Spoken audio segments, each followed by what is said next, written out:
When Steel talks, everybody listens.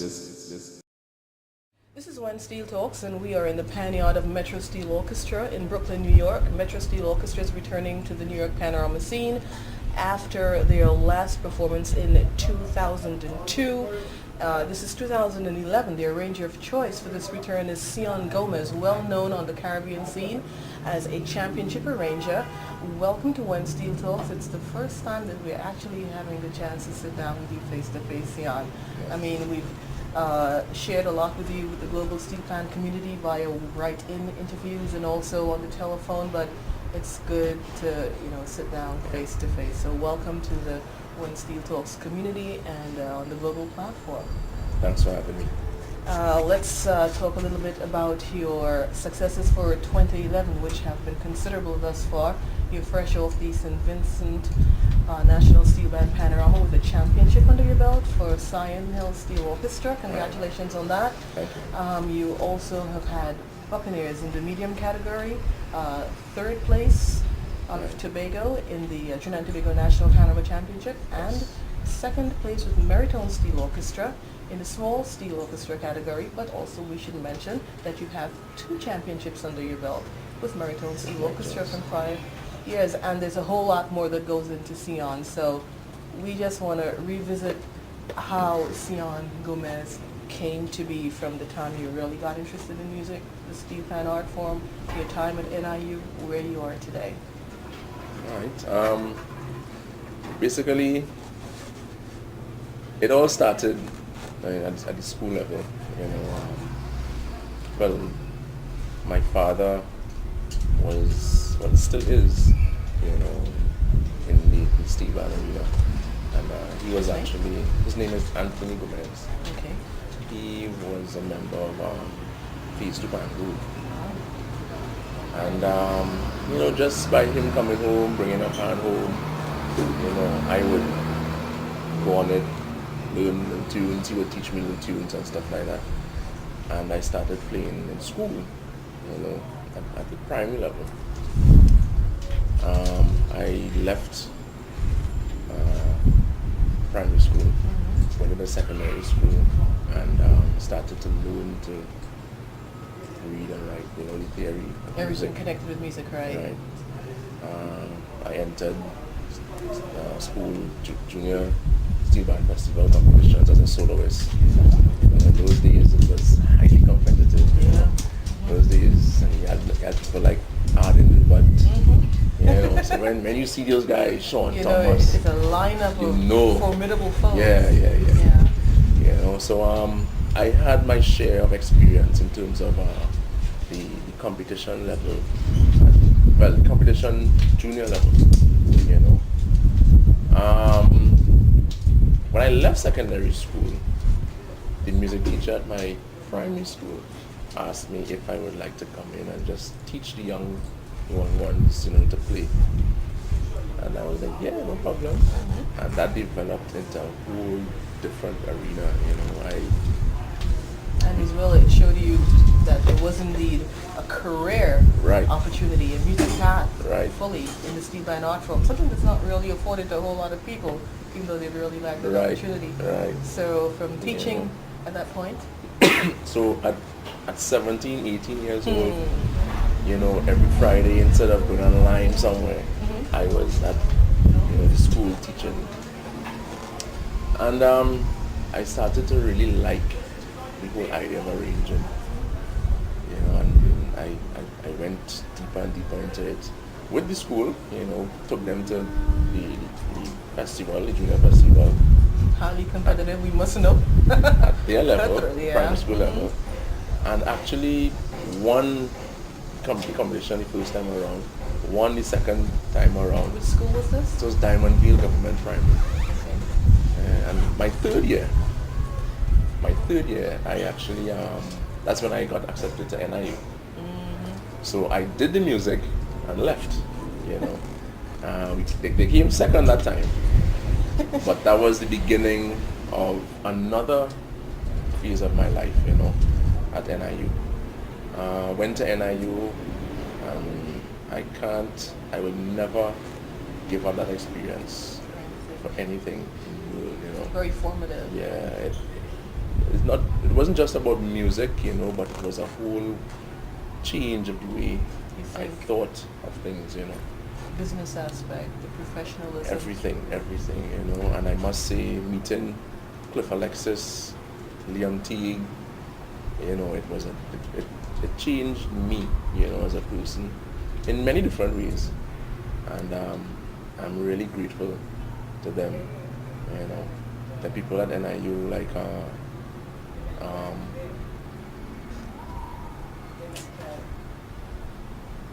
there, Dr. Wooten, there's Robert Chappell, there are people who I met. Al O'Connor, another person I have to mention and thank, and most importantly, the person who actually gave me opportunity in terms of finance. I had a scholarship through a German company by the name of Fitzwarner. They gave me a part scholarship, which got me out of Trinidad. Right. And another gentleman by the name of Mr. Triller, Les Triller. From Triller Steel Jobs. Right. He became mentor. Yeah, real close to Liam and I can never stop thanking them, these people, for the opportunities that afforded to you. That's right. So upon leaving NIU, but you were also arranging at the same point. Well, I was arranging at the same point. Well, not at that point. When I did my first degree, I couldn't leave to go back home for carnival or anything like that. So I just had to stick it out. Carnival time, it was like you're reading the books. Yeah, like it's a banquet period for me. I understand. So I did my first degree, and I went back home, promising that I'll just take a year off and go back.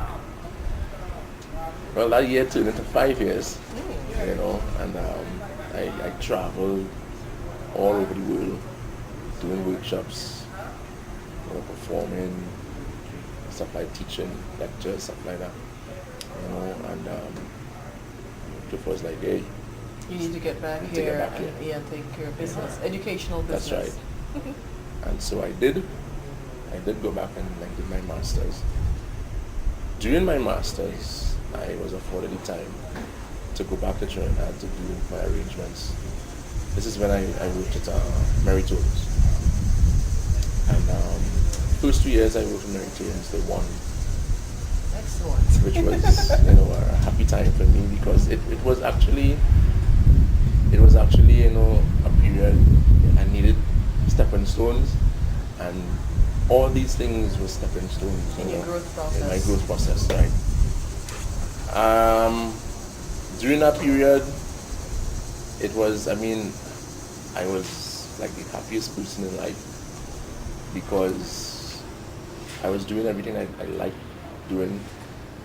I was being successful. It was a challenge going to school and doing arrangements. I always had to make up classes and stuff like that, but the hard work paid off.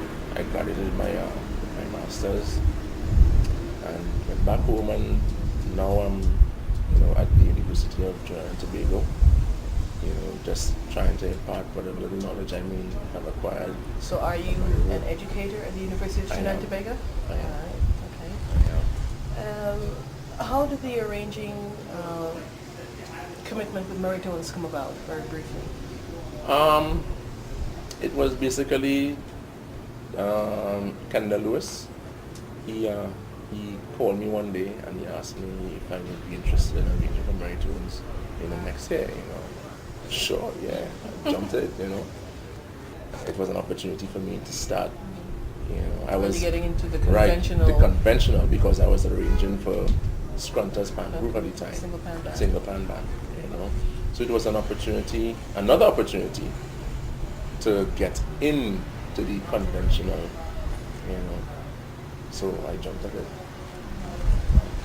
You're in New York now, and how did this opportunity come about in terms of coming here to essentially a one and done, as the New York Panorama is known, because there's no preliminary, no semifinals, just one night. How did this opportunity come together? 2 years ago, this gentleman and the young lady came up to me in Trinidad, and they were like, "We know your name. We know what you do. We've been watching you. Can we have a phone number for you?" I was like, "Who are you?" You know. And he was like, I am so and so, so and so. We're from Antonic Steel Orchestra, and we might have some interest in you coming to work with the band." So I was like, "Cool." You know.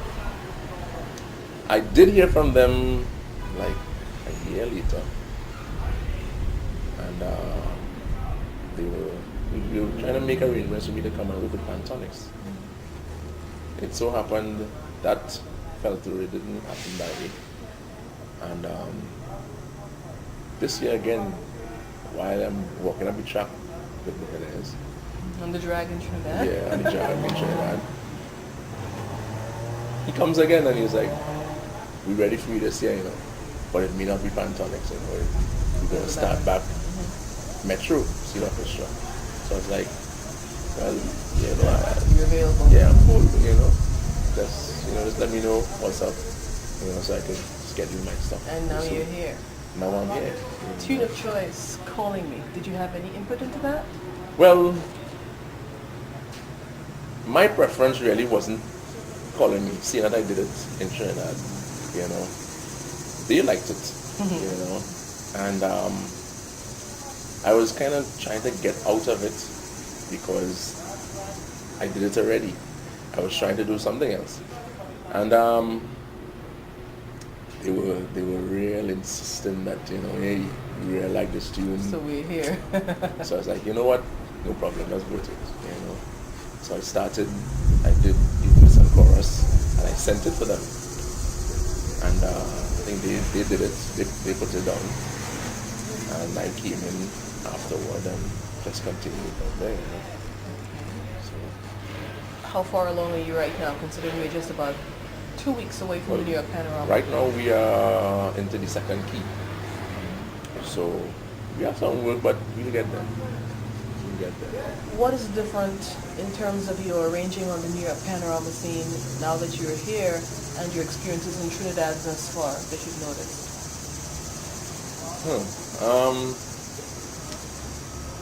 In Trinidad, it's a lot more focused. You know. The focus is more on the band coming together and doing this thing together, and winning together. You know. New York is. I mean, I understand the importance of life. Let's put it that way. You know, and a lot of people they will have to balance themselves in terms of working and coming to play. And as a band leader, you would have to, you know, be satisfied with the fact that, hey, you have that commitment of the players that they're coming. You know, you just have to kind of work with them in terms of the time. You know, so in that aspect, it's different. You know, in New York. As opposed to the focus back in Trinidad, where almost work might seem to take just not necessarily. I wouldn't say work takes a back seat. Well, not a back seat. I didn't say back seat, but in terms of like, it's Panorama is almost as important. You make sure that you get there. Yeah, something like that. Time factor. Yeah. Let's talk a bit about your experience in St. Vincent with Seion Hill. How did that come about? Is it the first time?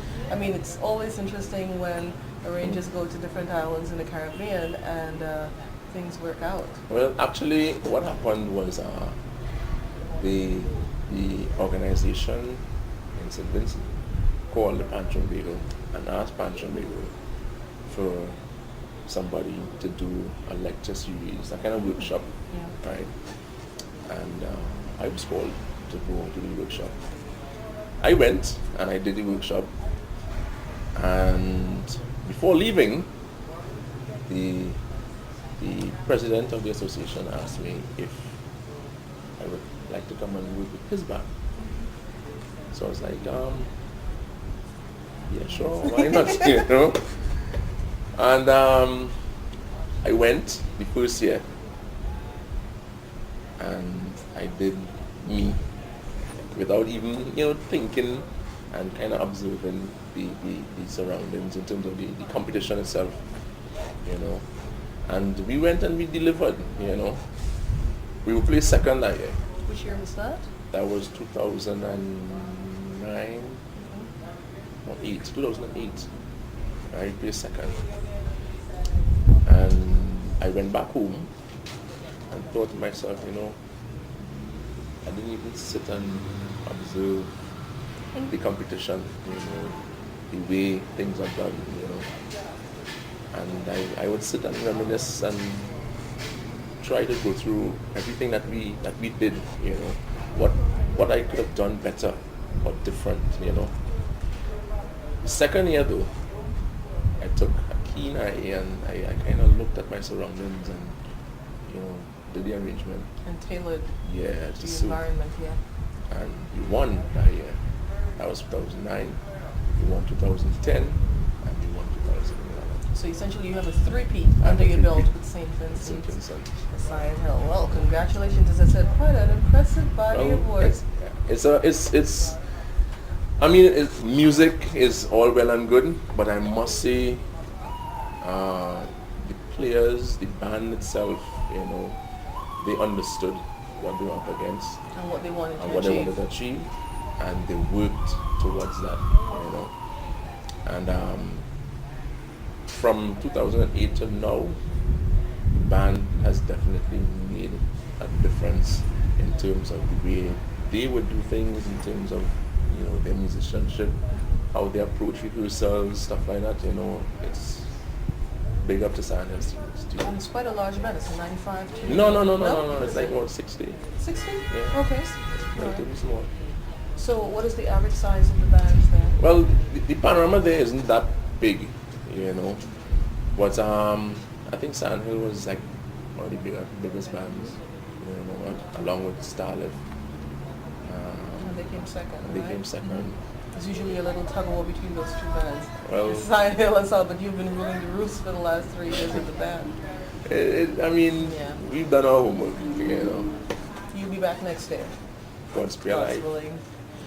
So what's next for Ceon Gomez after the New York Panorama? And I know you go back to the University of Trinidad and Tobago. Get some much needed rest. R&R. Because Carnival 2012 is right around the corner. So What are your commitments thus far? Do you know yet? Can you say? Well, Buccaneers, Meritones, Buccaneers, another band that, they work hard towards their From Tobago? goals from Tobago. And I must say, they are forced to be reckoned with. And, Yes. whenever we come out, not saying that we're going to be the champions all the time, but when we're done, we will be, well appreciated. Your presence would have been felt, so forced to be reckoned with. Well, if you could put it that way too. I would think so. Where would you like to be in, say, 5 years from now? In 5 terms years of from now, your career and everything else. My dream is to actually see Hannes come to a Pioneer with a score, or an arranger come to a Pioneer with a score and just hand out music, Literacy. It's the goal. That's the goal, because you tend to see hand musicians getting left behind in terms of the music literacy. It happened with me, and I kind of caught myself. I'm from Trinidad. I'm supposed to be one of the better pan people, and it didn't happen that way. I had to read, and I had to learn to do it properly. And I can't regret. I could never regret that. So 5 years from now, 10 years from now, I would love to see young pan musicians reading and writing music. It takes the whole fraternity to a higher level. Also on the global scale. Right. So that's my dream. That's my hope. That's my wish. Alright. What else would you like to talk about in terms of the steel band culture, art form, anything that impacts you personally, or as you see the entire movement as a whole? before we go into that, I always forget. No, I don't always forget, but I always try to remember to mention a couple of people who got me, started. The first person is a lady by the name of Dr. Iva Gudo. She is actually the person who got me started at NIU. Alright. I mean, I was a teenager, just finished UE, home, doing basically just playing band, And she was very instrumental in setting up the NIU, stuff. I applied, I got accepted, and then she was instrumental in getting the Fitzruna company from Germany, the part scholarship, So I must and always will say thank you to her. If it wasn't for her, I don't know where. It'll be a bit of a different track, possibly. Probably. And the other person I would like to thank officially is Mr. Richard Photo from Pantry River. He gave me my first outing in terms of national panorama in Trinidad and Tobago. When I was about to finish NIU, he came up on official business from Pantry River, and he heard one of my arrangements the Steve band was playing, and he asked me to come and do some music with his band, which was Courts Lavender Sound Specialist at the time. And I went and I did some stateside work. Then he asked if I would do a festival piece for them. I did it. Then he asked if I would do Panorama, and right, and that kind of got my feet wet, and to the next level. Right. I always thank all the people that would have given me that opportunity to start and to go forward, I thank them very much, very, very much, Mary Tones, Buccaneers, San Hill, Metro. Yeah. Which ranges have had a significant impact, or do you consider you influenced somewhat by? Well, and also which type of music in different genres do you also listen to? Anything that makes Ceon who he is. I started playing with Phase 2 bamboo. I played with Phase 2 for quite a number of years. So Lucy Sharp would be one of my main mentors in terms of music, And growing up, musically, Clive Bradley, classic, Jit Samaru, classic, Robbie, I would always just sit and listen to these guys, how they would do things different. And while I was at NIU, one of my projects was actually to compare three arrangers, and see how they would deal with motivic developments, modulations, minors, stuff like that, And in doing that, it was really amazing to me, Sometimes very simple but very effective. Bradley had that on people, that simplicity, but effective, And I kind of was drawn to him musically. Then when you listen to Jit Samaru,